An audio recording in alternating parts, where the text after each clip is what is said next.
This week on Previews World Weekly, we discuss the She-Hulk trailer, Conan leaves Marvel, and we bring out an old classic. Tell us you're a nerd without telling us you're a nerd. It's all happening right now on Previews World Weekly.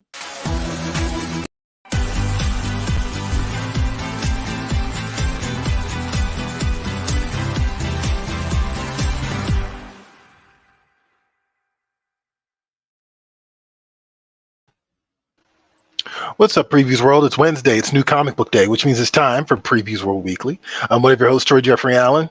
I'm your other host, Ashton Greenwood, aka the Duchess of Free Comic Book Day. Don't really have much to follow that up with since Free Comic Book Day already happened. I mean, that's fair. It did happen. I mean, that's it occurred. Fair. I think we all need a breather, right? We need a little break. Y'all are probably so sick of me, like May 7th, May 7th, May 7th. No, I don't think that's true. I think there's still people. It's funny. We got an email this past week or someone's like, I missed the whole thing. What happened? Yeah, I know. So yeah, no, look, first Saturday in May forever and always, unless I don't know, unless there's another pandemic, right? Some other act of God happens. Like, yes, it will always be the first Saturday in May, and so just keep an eye out for everything. Regarding Free Comic Book Day. I was totally distracted when we started up because I'm trying to find this Comics Explained tweet. This is our YouTuber named Comics Explained because I'm gonna unleash some fury on this guy a little later in the show. I got some beef. Oh God, I'm ready. I love beef. I'm excited. I'm here for the tea. We got Annie Fox over here. Free Comic Book Day was great. Thank you, Yay! Annie. Glad you had fun. Mucho. All right, so Ashton. Mm-hmm. Did you watch the She-Hulk trailer? Let's just get down to it. Yeah, I did. Okay. Sounds like you're feeling it. I was actually. First of all, I love a strong female hero, so I was here for this. I liked it a lot. I don't really have any baseline knowledge of She-Hulk, and I'm sure that's probably true for a lot of people that enjoy the MCU.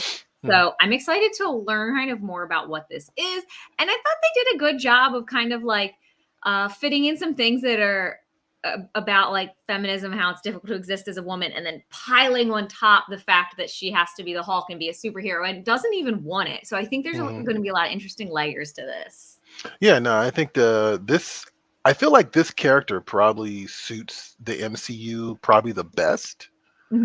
And I say that because, she's definitely an action character, but she's also kind of a self-aware, kind of comedy type of character. And I kind of feel like that's kind of where the MCU sinks and swims, depending on what type of movie you're watching, right? So like you mentioned, like not a lot of people know about this character. I'll give a little bit of history. This is actually one of Stan Lee's last big creations from Marvel. He did this in like the 1980s. I want to say actually literally 1980. And she was a character was created during the Hulk TV show. And the interesting thing about this is the reason she was created was they wanted to get more female readership, right? But also because the Hulk TV show and the Bionic Man had been running at the same time, and for some weird copyright wrangling, I don't know, finagling, I think it was CBS made the Bionic Woman TV show a spinoff and didn't pay the creators of it at all. Oh, perfect. That's what you want. Right. And so the deal here was Marvel was concerned that now that they had forked over the Hulk to, I think it was CBS also at the time, that they were going to do the same thing with the Hulk. So they were like, let's beat him to the punch. Let's create a female version of the Hulk. And that's actually kind of the weird genesis of this character. And like, the first series in the 80s did okay.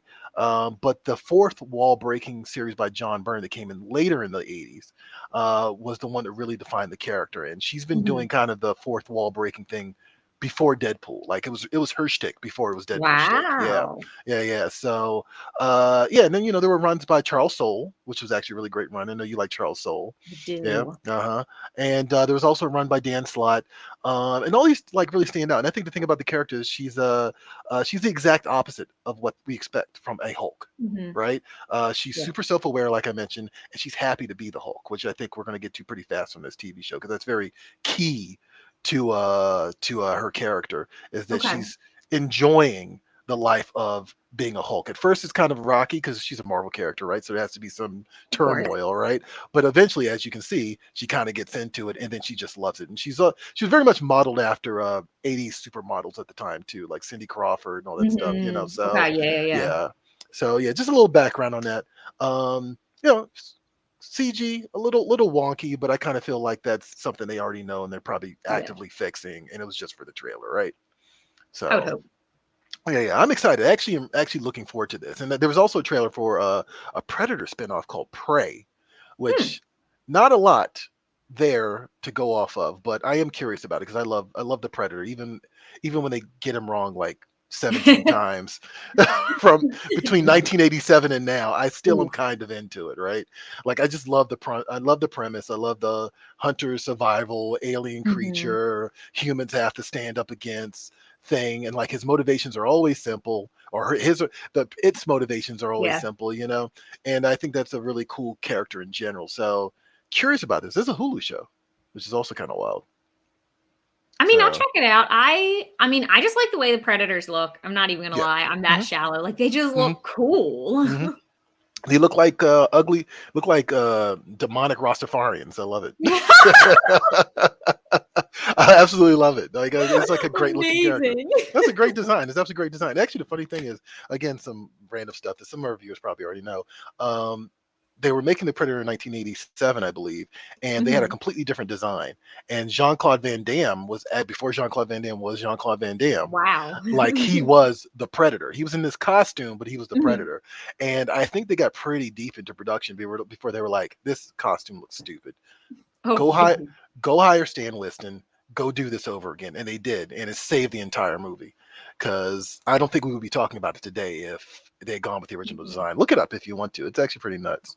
I definitely Uh, will. all right, let's talk about some San Diego Comic Con exclusives Yes. real quick, right? Oh, you know what? I do want to mention this real quick about Go She-Hulk. for it.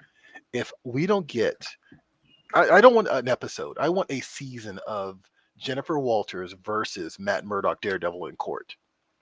That's what I want because she's a lawyer. In court. In court. I want an entire courtroom drama season of those two characters because now that Daredevil's in the MCU, they got to do it. Just do it, guys. Just do it, please.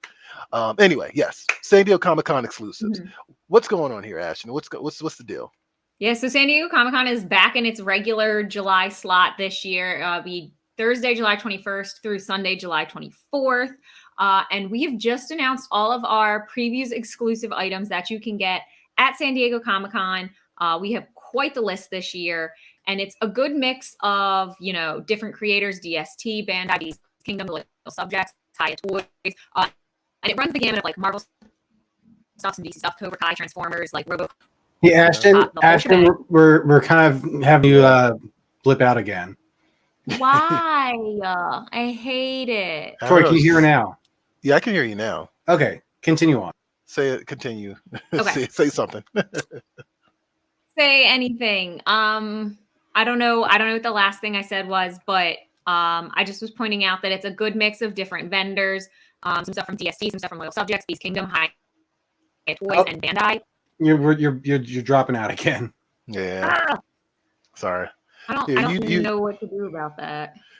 See, I don't know, maybe unplug your mic or something, and I'll try my best to spin this. But long story short, if you're at the San Diego Comic Con later this year, then you have an opportunity as a retailer to get these items. And if you are a consumer, you should definitely sync up with retailers at San Diego Comic Con to pick this up. And these, of course, will be shipping later. And everything is limited. Every single one of them is limited. And I was told earlier, and I really do believe this is true. I hope this is true. That yes, you can get these outside of San Diego Comic Con, but supplies, again, I want to reiterate, are very limited because it's kind of going to the shops who order it first. And so roll the dice. Go to prevsworld.com/pullbox and find a shop there you that carries pullbox that actually participates with Previews World Pullbox and place an order and see if you can, as you can see, all the little items all have order buttons next to them. Place an order with your local comic shop and see if you can secure one of these because yeah, there's some cool stuff. Actually, Johnny, can you scroll back up to that Judge Dredd? Oh, you went too far. Sorry. It's a Judge Dredd with versus Death Black. I love this figure. Like this is so cool, and I definitely want to see it. Ashton, are you back with us? Are you here? Did the aliens I'm get not you again? sure. You tell me. Okay, you sound normal. I'll take it. I accept. I mean, if you want to continue on, go for it. Nope. At this point, the only thing I have to say is this DST figure, the like antique Aang. That's their PVC diorama from Avatar: The Last Airbender. Oh, I am ooh. so excited about Hey. this. Like, I want this badly. It looks Oh, so wow. cool, and it makes perfect sense that they would have picked Aang of any of the characters to do this with because he's from the Air Nation and because they're modeled after monks. It just makes perfect sense, and it looks so good. That's pretty dope, actually. I actually think that looks really cool. Right? Yeah. And Yeah, for and as you can $15, that feels like a steal. it does, right. And as you can see, guys, May 30th, I think, is a cutoff for all of these, if I remember correctly. So, yeah, did I get it right, Ashton? You got to be at San Diego Comic-Con to get it, right? And it's kind of retailers first, right? Yes. Retailers get it, then of course, retailers will get it and then sell it back to consumers. But if you want to miss maybe the potential to have them cost more, then definitely try to sync up with your shop now and try to figure out if they are getting these things and if they are ordering them and if you can be first in line to get them. Because like I said, their supplies are very limited. Like, Yeah. yeah, very, very limited. I think some of them are 4,000, some of them might be even less than that. So Yeah. there you go. All right, let's jump on over to the reason we're here in the first place, right? It's new comic book day, right? Yeah. So it's new comic book day. So let's talk about some comics. Actually, I'm going to talk about toys this week. So I'm going to cheat a little bit. But yeah, let's do it. New release Wednesday. Let's go.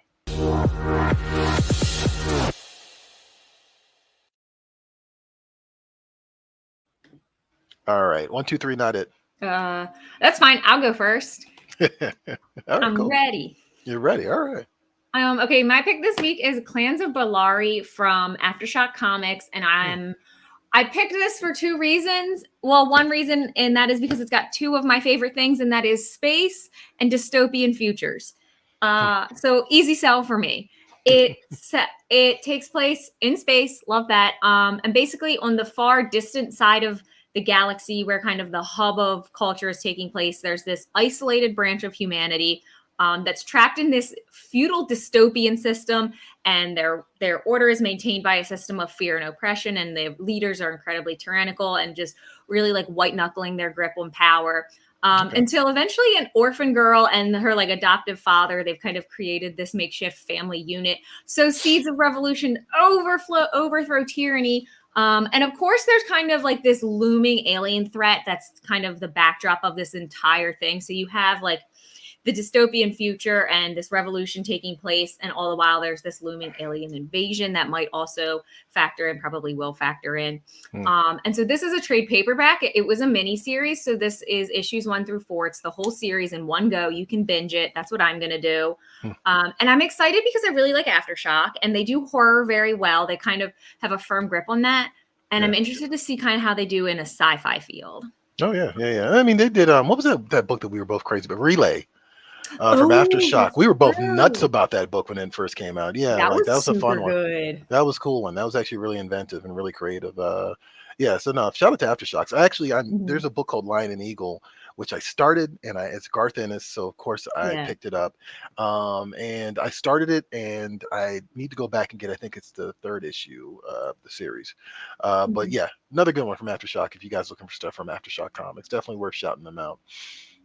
We've told you guys this before, that Previews has everything, right? Yes. And part of that deal is sometimes you get merch for a movie that came out like 2 years ago. Oh yes, I'm ready. But you know what? I'm okay with it because I love toy cars, and I love the Fast and the Furious. So here we go. Yes. Yeah, the Fast and Furious toys are replicas. It's actually an interesting collection. It's a combination of models and replicas, and then I think they're just toys, right? And they're all under $25. I could not resist pointing these out. All from the ridiculous ass 9th film in the Fast and the Furious series, where John Cena, somehow is Vin Diesel's brother. Yep, perfect. Actually, no, I take that back. You get Dom's Charger, right? Because that's the thing. I always wonder what type of insurance Dom has, because that Charger has been through the ringer so many times. I mean, look, they stole all of that money in Rio. He's got plenty of money. That's a good point. But who would insure him? Like, or maybe you just don't even bother. You're just driving an illegal car. I mean, if you got that kind of money, one, you can fix the car on your own if you wreck it. So, True. I mean, and there's an entire scene in Fast, 6 with like Letty fixing up the Charger. So I doubt they need insurance and they can just pay whoever to do whatever they want for them. Also, they're like, I wonder reformed fugitives. No, that's true. I was also going to say also weren't they government operatives too? So yeah, and like isn't Geico like government employee insurance company or something like that? So maybe they have some secret Geico insurance. Can you imagine Dom's out there on the streets in a Charger insured by Geico? Right, secretly insured by Geico for courtesy of the United States government. But yeah, the cars come from of course, like you get the classics, the Chargers in like every movie, right?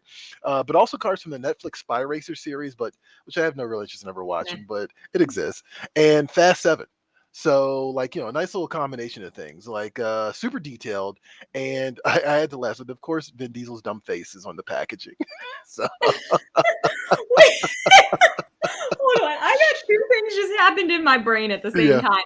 The first one isn't Fast 7 the one with Charlize Theron and they have a submarine under a frozen lake? No, that's Fast 8. That's 8. Okay. Yeah, Fate of the Furious. Fate of the Furious. Which one? 7's the one with the brother of Jason Statham or whatever. Yes. Yeah. Okay. And then do we have a picture of the packaging that we can I wish we did. I think it's on the website. I don't know if Johnny can pull it up, but yeah, his face is on it. And I got to say, actually, I don't know if you heard about this. Justin Lin, who basically reinvigorated the franchise, totally just was like, peace, I'm out again for the second time. Yeah, I saw that. And he gave no context for why. He was just like, I'm really proud of everything we did, catching on the flip side. Yeah. Johnny, if you click on any one of those, I think it'll show you the packaging. But I'm definitely of the attitude now that of course it's like the Subaru doesn't have it. Also, for some reason, Paul Walker's Subaru family car is one of the options. Yeah, there you go. But yeah, like Vin Diesel's a businessman. He's raking in that money. He is. I watched a video of Zoe Saldana like profusely thanking him for just mentoring her and getting her to the point that she is. So I mean, clearly he's helped a lot of people in Hollywood. You know what I mean? But he's also made a lot of enemies. And I think Justin Lin, The Rock, is definitely on that list. I think Jason Statham. Statham's definitely on that list. I would argue that I actually have such a big gripe with The Rock and what he tried to do on the Fast set that I actually think that's his really stupid fault. Oh, wow. Okay. Interesting. Yeah, I watched a whole video about the history of that. Actually, Tyrese and him had beef too, if I remember correctly. It was Tyrese and him had beef as well. That was one of the reasons he wasn't in the second film. I imagine that's just too much alpha male energy on one movie set. Oh yeah, for sure, absolutely. I mean, yeah, it's definitely a little bit of ego, and a lot of bit of ego. Because I mean, all this talk about the movies being about family, right? And it's mostly always about Vin Diesel. Maybe there's emotional damage. Also, that as well.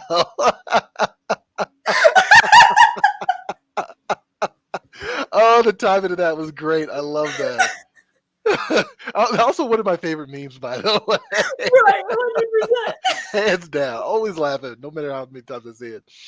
Anyway, we're supposed to be talking about comics. We're not doing that at all. How about we let Mia talk about some comics instead while we get our acts together?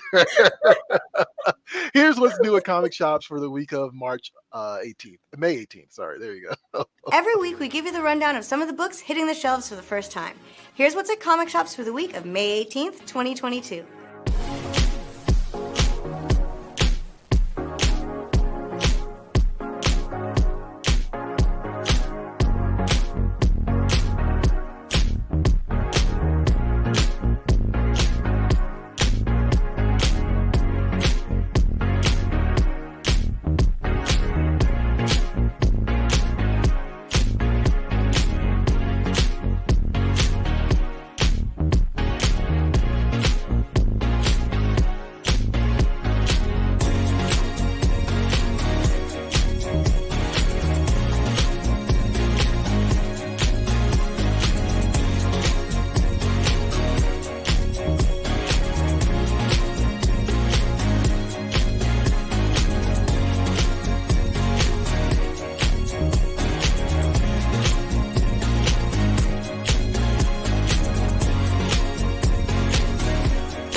Is that it? No way. Your comic shop has something for every type of customer. So stop at a comic shop today, and I'll see you back here next week. All right, actually, I want to also give a little bit of a shout out to Marvel's Voices Identity, which is actually celebrating AAPI Heritage Month. And so they're covering some of Marvel's Asian American creators, but also inviting Asian American creators to tell stories with those characters. And also Nita Hawes, which I had picked a few weeks ago, her Nightmare blog by Rodney Barnes and Jason Alexander, which is a cool horror book that seems to be inviting every angle from the horror world into this story about this woman who has a blog about her nightmares, which is actually pretty cool. So definitely check that out. And that's in the comic shops today. The trade paperback is. All right, let's get into emotional damage. Okay, sorry. It's just Emotional damage. I can't. I won't not laugh at that. I don't know what it is. Is he throwing? I always forget. Is he throwing his shoe on the ground? Is that also part of it? That's so great. That's so great.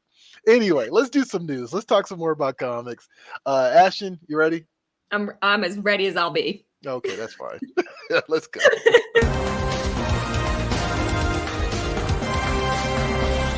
Emotional news.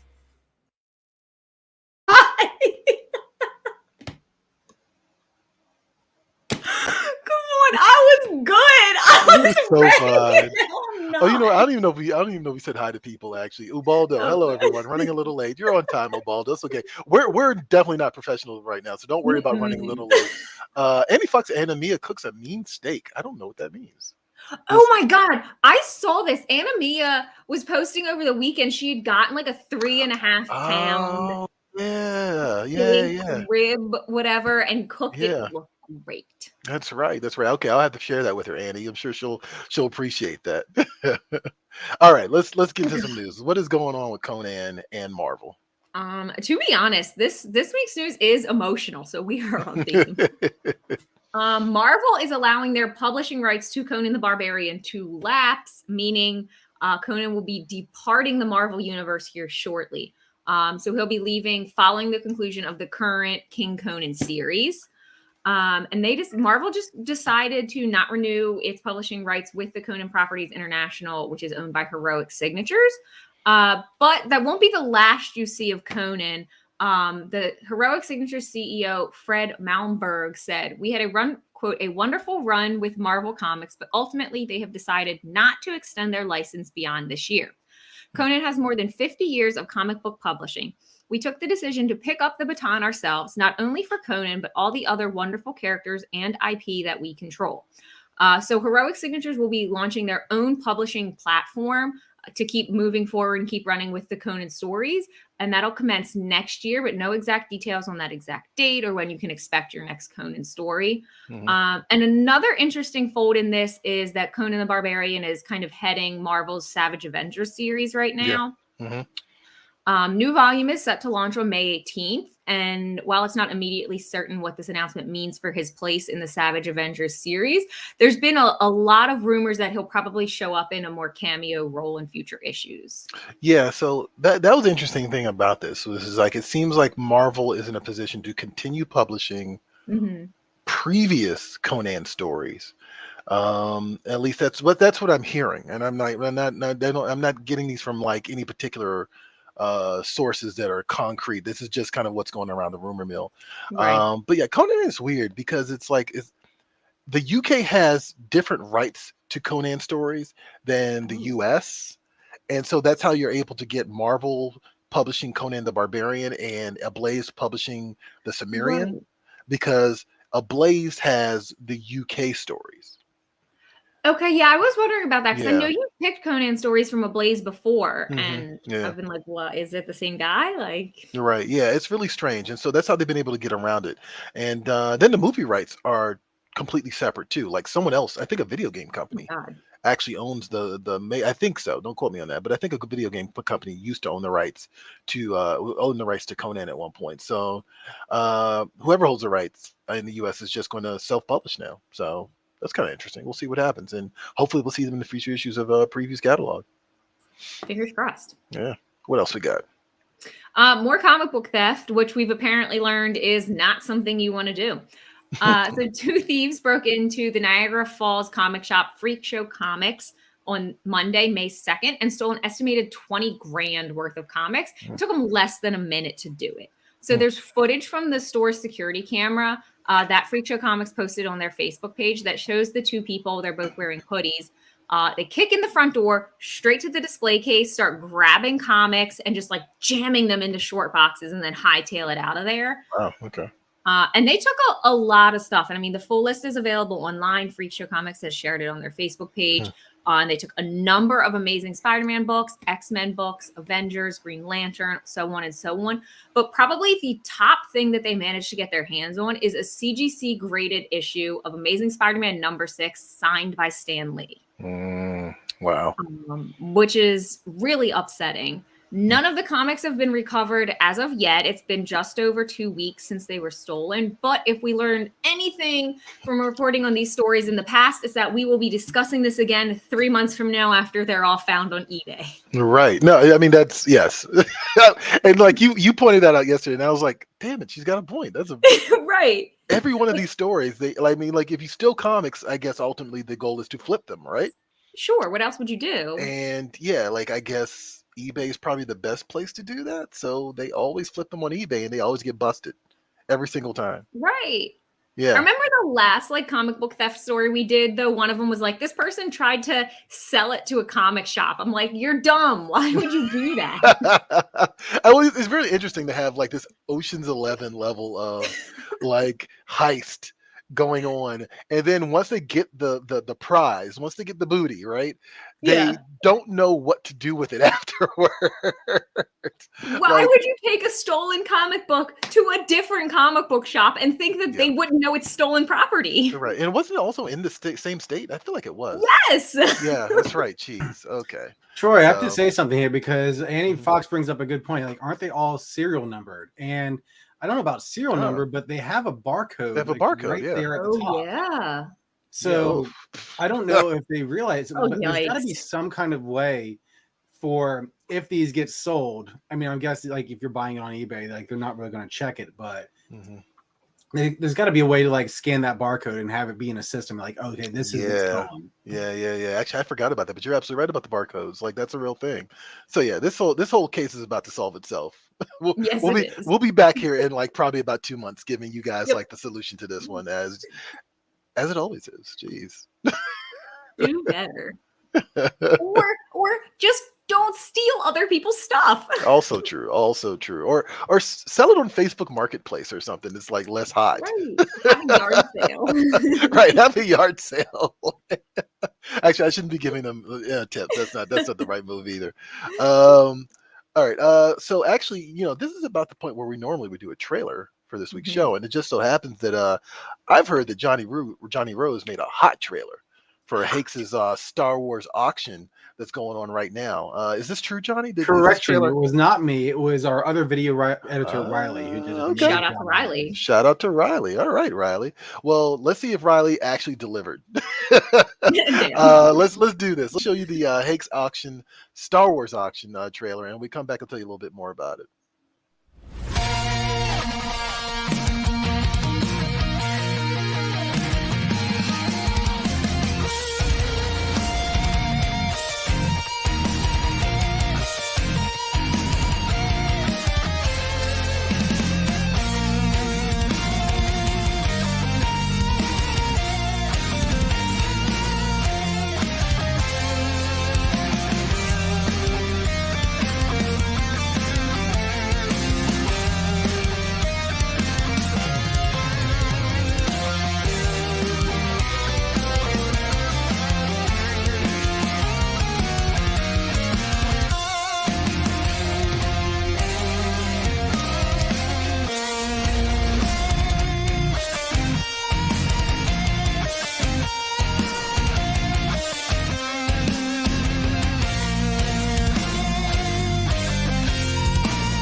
probably could have listened to that like another 5 minutes, actually.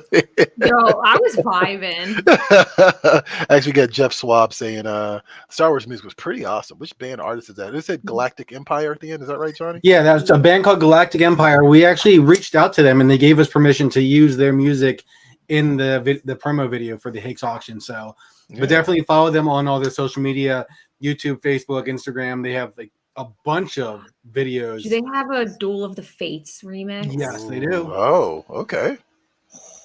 All right. Let's I'm into look that. them up right now. Yeah. Ooh. Actually, while you do that, I'll just say real quick. Hakes is known for political and sports memorabilia, and most definitely nerdy memorabilia, right? But this latest auction is all Star Wars, as you can see. It is online now, so go to Hakes.com and place your bids. The auction does indeed end June 2nd, and I think if you are a diehard Star Wars fan, there are definitely items in there that you most definitely will want. Yeah. So, like a lot of rare items. I think it was Jeff Vaughn actually on the last couple months ago when we did the Hakes auction, who was like, "We've been doing Star Wars memorabilia before it was cool," and Hakes most certainly has. So definitely show some love to your favorite fandom, which is Star Wars, and also show some love to the Hakes, which has been doing this for a long time and clearly respects the geek culture and the heritage of the geek culture as well. So definitely place your bids. What do we have here? Okay, so here, if you just do a Google search for Galactic Empire, they do the Imperial March, Duel of the Fates.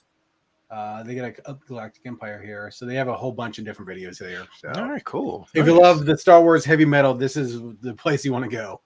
Okay. That's a very specific genre of music. I mean, but there's actually a lot of that, though. There's a lot of heavy metal Star Wars. It kind of lends itself to it because it's very there's a lot of trumpets and French horns. Yeah, that's true. You got a good point there. And I'm sitting there just bopping to it while I was listening to it. So shout out to you, Riley. Good call, good move. You did a great job. You nailed it, man. You nailed it. All right, let's get into some social swamp. How about that, right? Yes, I like this one. Yeah, it's a fun one. This is always a fun one. Let's dive in. Ashton, you ready? Yes, sir. All right, social swamp time.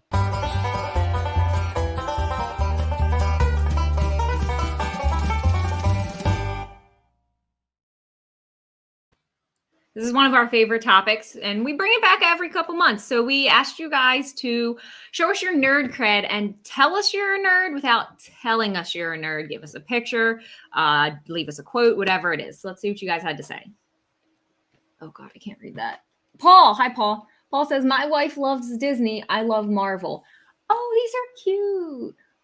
So if you look kind of closely to it, their character combines like Disney princesses with some of the Marvel characters. Like the first one says the Amazing Sleeping Beauty. Second one says Cinderella and Iron Fella. I can't tell what the Captain America Snow White one says. But anyway. Yeah, nice. Eric says, dressed as pajama pet for Free Comic Book Day. I love, I don't want to say lazy cosplay in a negative way, but I love lazy cosplay. I like, it was like casual. What did you call it? Someone called it casual cosplay once. I can't remember what it was. But yeah, I like that. Jeremy says, back when I first got this bad boy, my son is named Logan. Nice. That's a sweet homage. Can we just talk about like the numbering of it though? September 8th. Like no doubt that's probably the date that his son was actually born. I was about to say, okay. So to put that into like that formatting of like the numbering of comic books, I thought was brilliant. I wonder what the 627's for then. I wonder if that's the actual time that he was born. Oh, nice. Ooh. That's actually pretty cool. I like that. I don't know for certain, but that's just my guess. I love it when people can take like something that's like, clearly a visual element that belongs to somebody else that someone else made and then make it their own thing and then they make that into a tattoo. I think that's actually really cool. Yeah, for sure. Yeah. Jeanette says my dream castle. Why isn't it? I mean, I guess like if you bought it loose, you probably would put it in the seatbelt because that's definitely the old school Castle Grayskull. But I just thought that was really funny. Ultimate protection. Right. I'm actually surprised it's not in a car seat. Right, I was about to say. Meanwhile, the baby's not in the car seat. Baby's just rolling around in the back seat. Oh God. Johnny, help me. Wait. Yeah, this is Joe. Joe says, I know who Adam Strange is and care enough to have an action figure of him. Yeah, that's cool. I'm down for that. I don't know who Adam Strange is, so DC character. I'm a loser. Yeah, very pulp DC character. Oh God, Sandy left Whoa. this picture of his action figure collection that is insane. I hope this is like a full-blown nerd cave. Well, correction, Ashton. That is not an action figure. Those are collectibles and statues. Okay. Well, actually. Well, actually, yeah. No, these are. This is kind of nuts. Like, I wonder if these are all sideshow because the level of detail I'm seeing, even on the they small look screen, like sideshow. they look like they might be sideshow. Yeah, that's nuts. Matthew left this picture of him and his baby from what I hope is Free Comic Book Day. And we hope that's his baby. And we hope that's his baby. That is a valid concern. I'm assuming he's dressed as Kingpin. Yes. No, we're more worried about the potential relationship to that baby. Either that or he looks like a kind of a bald Colonel Sanders. Right. Colonel Sanders. I mean, you can cosplay that if you want to. No offense. I like it. I think it's cool. No, it's cool. I like it. Jesse has left us a photo of this action figure. It's like a Christmas stormtrooper. And was this hand painted? I have questions. It definitely must have been hand painted. Yeah, the armor plating on it is got what looks like an ugly Christmas sweater of like TIE Fighter and a Death Star on it. Right. Yeah. Jane left us this picture. I hope these are from Free Comic Book Day because these are awesome. Yeah, these are. This is Teen Titans Go. That's Raven and the Beast Boy. And Silky. And Silky. I don't know what Silky is. Is that it? That's not a Teen Titans thing, right? Yeah, it is. Silky's like a Starfire's pet. Oh, okay, gotcha. Alien pet. There. I said Raven. I definitely meant Starfire. Sorry, DC people. My bad. I know my Teen Titans. I swear to God. Benita left us this picture from her. What is this hanging on here? Oh, it's a mask rack. Yeah, it's a mask rack. Yeah. Somebody stop me. It's dangerous to go alone. Take this. That's fantastic. That's good. I like that. That's actually really good. Awesome. Everyone's so clever. Every time we do this, I always walk away thinking nerds are so creative. Mm-hmm. Yeah. I mean, it kind of goes hand in hand. Like I actually appreciate it more when I see nerds just not consuming, but just creating on top of it. Like I really love seeing nerds inspired by the stuff that they're experiencing in fiction and whatnot, and just kind of turning it into their own thing. I think that's actually really cool. So yeah. Shout out to you guys, man. We'll of course keep doing these. Tell us you're a nerd without telling you're a nerd, which is actually Johnny's brainchild. So shout out to you, Johnny, because I can't. Thanks, Johnny. All right, let's get to the yelly portion of the show. Actually, we already did the We've done a great deal of yelling. We got mad at Vin Diesel at one point. Talk about Fast and the Furious like every 2 months we feel the need to yell about it. We still do, but I think it kind of is it's that type of franchise, right? There's nothing subtle about that franchise, so it demands yelling when you talk about it. So Ashton, what is this week's poll? Oof. Okay, so this week's poll, we are diving into a controversial topic in the nerd community. Yeah. Conversation that's kind of been ongoing for the last couple days. So we asked you guys to weigh in and tell us, is watching a comic book summary video on YouTube or any other video platform the same thing as outright reading a comic book? Mm-hmm. And I don't know, Johnny, do you have the original tweet that kind of inspired this? Yes, I do. Okay, cool.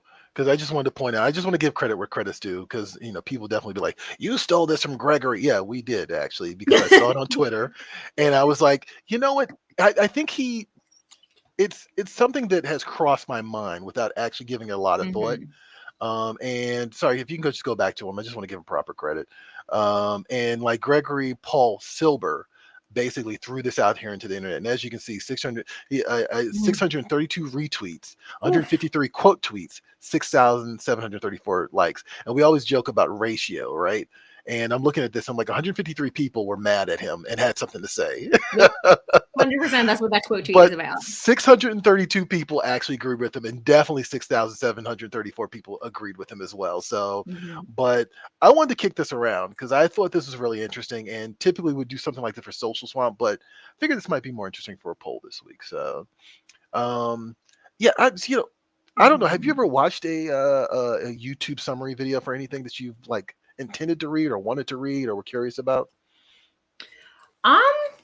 Not so much for videos. Sorry, for comic books. I have a tendency to do it with games. I like to watch like Let's Plays or some sort of sum up. I'm especially guilty of that with the Five Nights at Freddy's franchise, but I've never done it with a comic book. And I don't know what that's born out of, but I've always been an avid reader even before I got into comic books, and I don't feel like it's the same experience. So I have no desire. If I'm looking to get like a quick blurb about like, would I even be interested in this? I'd just as soon go on Google Reads or like Goodreads. Right. And get a recommendation that way. Also, if you're watching the summary and it's telling you like, here's what happens in the book, like then do you need to read the book? Right. Yeah. Like, so here's the thing, right? You said you do it for video games, and I've done that for video games too, where I'm like, do I want to play this? I'll look at a review or something like that. And I've also definitely used walkthroughs when I get stuck on stuff. But like, you actually still play Five Nights at Freddy's. Badly. Okay. I mean, but that still counts. That still counts, right? And so that's kind of my whole thing, because the argument that's kind of like spiraling out of this this initial discussion that started on Twitter was that his comment, Gregory's comment, was gatekeeping. And I don't know. I'm getting to a point where I feel people want to throw out gatekeeping every time they just don't agree with something. And I don't know if I can co-sign that. Johnny, you want to jump in here? You got anything else? Anything you want to throw in here to this? I mean, just at its basics, like I tend to agree with this statement. Yeah. I mean, just watching a video about comic books is not the same as reading comic books. I mean, we were joking around about the fact that I might have had to bring up my Captain Obvious costume again for that statement. But watching football is not the same as playing football. No. Watching video games is not the same as playing video games. Watching in the cooking channel is not the same as actually cooking. Yeah. But it's actually probably the best. That's probably the best example right there. watching people eat food is not eating food. Jesus Christ. I mean, it's instances like this that it's strange to me. It's like to see where we've come as a society because of like digital technology. I mean, do we see music stores around anymore? No, there's no music stores. There's no CDs. There's no tape. Like everything is like now in like a phone. Pretty much like your camera's in a phone. Your video recorder is in your phone. So, I mean, it's just that's the way the world is kind of going now. Unfortunately, it's like people are leaning more towards digital technology. But at the same time, that doesn't excuse the fact that, and I hate to say this, you can still read comics digitally. We obviously want to get people to go out to their friendly local comic shops, but to say that some of the, and I think Troy, you were saying some of the arguments in here were that people were saying, how does one get into comics? Just start. Right. What? Yeah. No, that was the thing that blew my mind, because I'm like, look, I mean, we're previews, right? We're previews on a free comic book day. We want you guys to go to a comic book store first and foremost, straight up, right? But if your question is how does one get into comics without looking at a recap video, like I don't agree with at all. Like, I mean, especially like I could understand if it was 30-40 years ago, and I know some international markets didn't have access to comics the way that other international markets did, that America did, but we are in a digital age. Like, you can get a comic online, you can definitely find a comic shop. And also, Fred just pointed out to me yesterday, I didn't even realize, like, companies like Marvel still do mail order services. So I thought that was, but I kept seeing that argument a couple of times, which was like, well, how am I supposed to get into comics then? You just open a comic.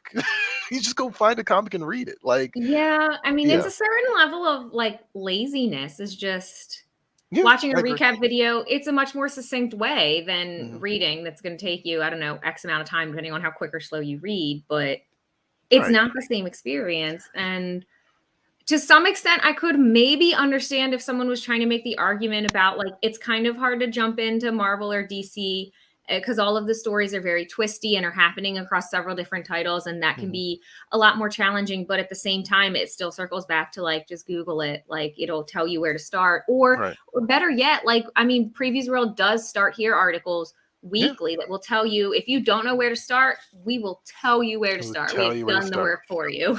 Absolutely. No, actually, it's funny too, because I know another example. I heard another example of what I saw in the comments in the original tweet was people saying, well, the continuity, superhero continuity is so elaborate, et cetera, and I got to be honest with you, I've never bought into that either. This concept of jumping on. Every comic has to have a jumping on point. I guarantee you, most people who are still reading comics just jumped into the middle of a story, and then they just liked the world and the characters, and that was enough for them. So yeah, I've never quite understood that. But back to the whole YouTube thing. Like I framed this conversation online when I was posting about the show today as, is YouTube bad for comics? And of course not, it is. We're on YouTube, clearly, right? Sure. Right. And and I mean, there's other great channels like Cartoonist Kayfabe and the Short Box. And the truth is, Twitter is probably where all comic book discussions go to die first before YouTube. But that's a whole nother topic. But I thought Gregory raised an interesting take, and I do agree with him. And I will openly also admit that I've used videos to fill in plot points. Like, I'm not going to sit here and say that those channels are bad or anything that do recaps. We actually had Comic Storian on our show. Yeah. He actually joined us for the hour, and he does that. It's important to make the distinction between what you just said. It's important to make the distinction between like filling in plot points, getting backstory, giving yourself context if you've jumped in the middle of a run, and maybe you probably are going to need that in order for things to make sense. So there's definitely a distinction to be made between giving yourself context and just watching summaries, not reading comics, and claiming you read comics. You read comics, right?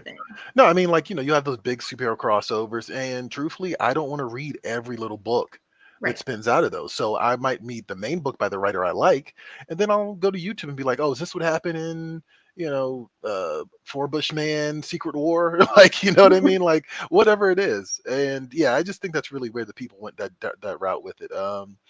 I actually have a friend who I always catch him on this, and like I always kind of call him out on this, because he'll always tell me like, oh, I was reading this book, blah blah blah, and he'll get into like the minutia of and tell me and recommend and all this other stuff, and I'm like, oh, cool, like, yeah, where did you get it? And he's like, oh, Audible. Oh, and I'm like, you didn't read the book. Don't say that you read the book if you didn't read the book. And I'm not saying audiobooks aren't useful, because I've used audiobooks before. Same, but I'm not reading the book. You know what I mean? And I actually think too, like, it's a different experience. And I mean, I don't want to get in the weeds about it, but like you can apply it to watching a YouTube summary or listening to an audiobook. You just experience it differently, because I've listened to books as a reread of things I've physically read and not had the same experience twice. Yeah. And that's the point I was going to make. It's just like, even when I read digitally, I know I'm not seeing it the way it is intended. Now, some books are made for digital. Some books are, but a lot of the stuff I read is actually made for print.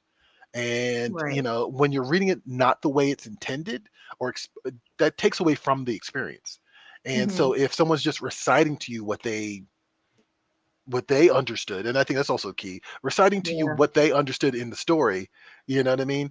You're not experiencing it the way it was intended. Comic books are really visually dynamic. And, I've been in situations where I've been reading a digital book and I've been like, nah, I'm gonna go buy this.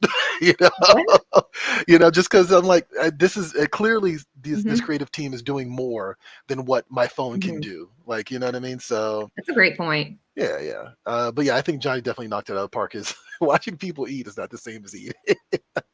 That's absolutely it. And I think it's interesting because you would literally not make that argument in any other scenario. Like, in no world would you argue that watching Chopped is the same thing as actively cooking something in your kitchen. So why is it okay to make that argument in this scenario? Yeah, just very strange, very strange. Anyway, let's we basically all think that like watching YouTube videos is not the same as reading comics. So the most apt analogy is like, reading Hamlet's not the same as reading the Cliff Notes. Yeah, absolutely. And if you were in school, you would have got dinged for that. So whatever. So, is watching comics book summary on videos on YouTube the same as reading comics? No.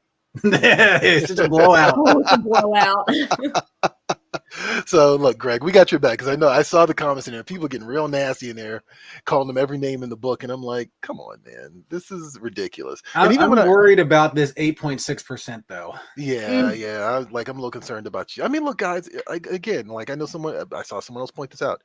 If you have a disability, right, and you don't have access to comics that way, but you want to experience the stories for whatever reason, I get it. Then, listen to the recap videos. Like, you know what I mean? Watch the recap videos. But, it's not the same thing. It isn't.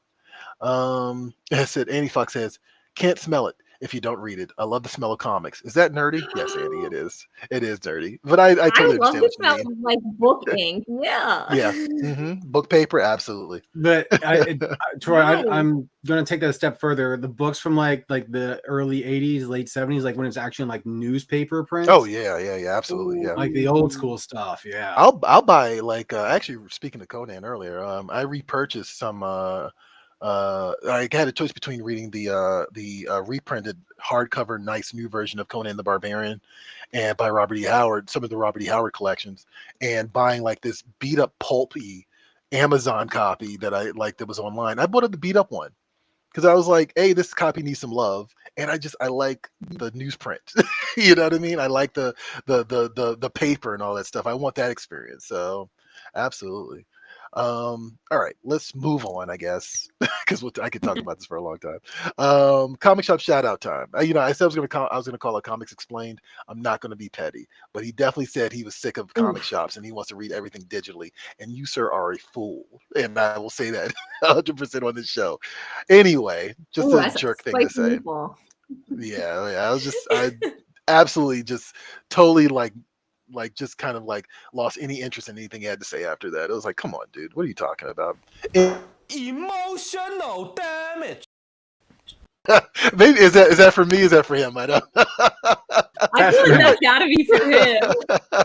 I was saying this seems to be a lot of emotional damage this episode. Actually. I'm sorry, I may be a little trigger happy with playing that. It's okay. It's all right. We're all guilty of it today. It's okay. All right. Back to fun stuff. Comic shop shout out. What is the comic shop shout out for this week, Ashton? Ooh, okay. This week's comic shop shout out goes to Little Shop of Heroes in Dunfermline, Scotland, which is awesome. Comes from Colin Maxwell. And he says they're a great wee family run business who caught the attention of Facebook during the pandemic and were given a fantastic custom made window display. And here's the cue from their shop on Free Comic Book Day. I love when we get shout outs internationally. So if you guys happen to be in Scotland or find yourself in Scotland at some point in time, check out this shop. We'll show you some more pictures from inside their shop during the credit roll. If you want us to shout out your local comic book shop on the show, find us on social media, tag your shop. If they don't have a handle, just leave their name and use the hashtag #SupportYourLCS. We'll find your local comic book shop, shout them out on the show, and give them some love. I love how authentically UK that was too. Like we comic shop in the queue. Like yes, right. Okay. Like we not faking it, guys. That was legit. All right. Like real quick, this is your reminder, guys, to like, follow, and subscribe. I mean, we're cool, right? You guys like hanging out with us for the hour. We're fun. Yeah, you can hang out with me at Previews World. That's on Facebook, Twitter, Instagram, blah blah blah, and you can hang out with Ashton at Free Comic Book Day on Facebook, Twitter, Instagram, and TikTok. Absolutely. And here's a reminder real quick. Actually, you know what, Ashton, you wanted to mention some of the Free Comic Book Day books. What do you want to tell people? Oh, yeah. So if you found a book on Free Comic Book Day that you really liked, you want to see where it goes, continue with those storylines, I would love for you guys to keep an eye on previewsworld.com/new releases. A lot of the books that were available on Free Comic Book Day were kind of the launching points for new stories that are coming. So there's a lot of stuff hitting shelves between June and October of those stories ongoing. So keep an eye on previewsworld.com for new releases to see if that book you found and loved has a new issue coming out. Yes, Lord. And Ghost Agents. I did an article this week on Previews World. I do a series of interviews called Get Graphic, where I interview artists, and specifically artists, and they kind of show us the inside the craft of making comics, and they tell us about the tools they use, how they got into comics. It's like a fun short interview that I kind of jump into every single week for people who are interested in that sort of thing. Got to hang out with Chris Anderson, who has a book series called Ghost Agents with Rocco Jerome.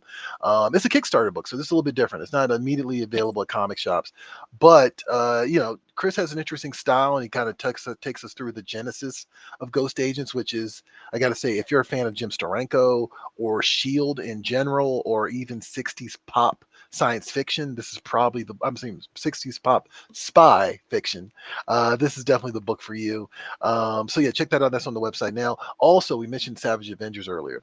I actually have an interview with David Pepos, who is the new writer of Savage Avengers. There's a lot of Conan on this episode, actually. Just thought about that. He's a new writer of Savage Avengers. And yeah, this one's kind of cool because Conan has been inside the Marvel Universe for at least about 2 years now, 2 or 3 years now. And he's kind of been just kind of starting fights with people, kicking stuff over, just being a barbarian as he would, right? And now he's kind of got himself in the sights of Deathlock, who is sort of like, look, you don't belong here, and you've been committing time crimes, basically, right? And I'm here to take you out. And so sounds like Conan is assembling his own team to kind of help him fend off Deathlock. And so you see like there's Elektra as Daredevil and a couple other characters in there as well. It actually sounds a lot of fun. Sounds like really cool. The Savage Avengers books in general have been really fun and really cool. And this issue is actually in your comic shops today.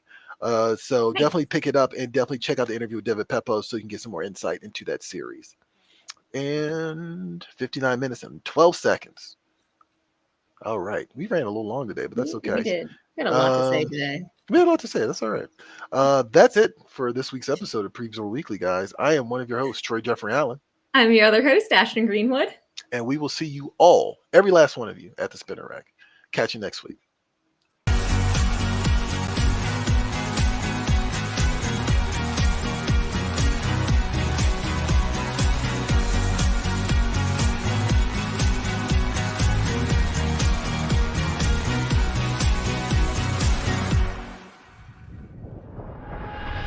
Don't forget that you can catch Previews World Weekly streaming live every Wednesday at 4 p.m. Eastern, 1 p.m. Pacific at Previews World on Facebook, YouTube, and Twitch.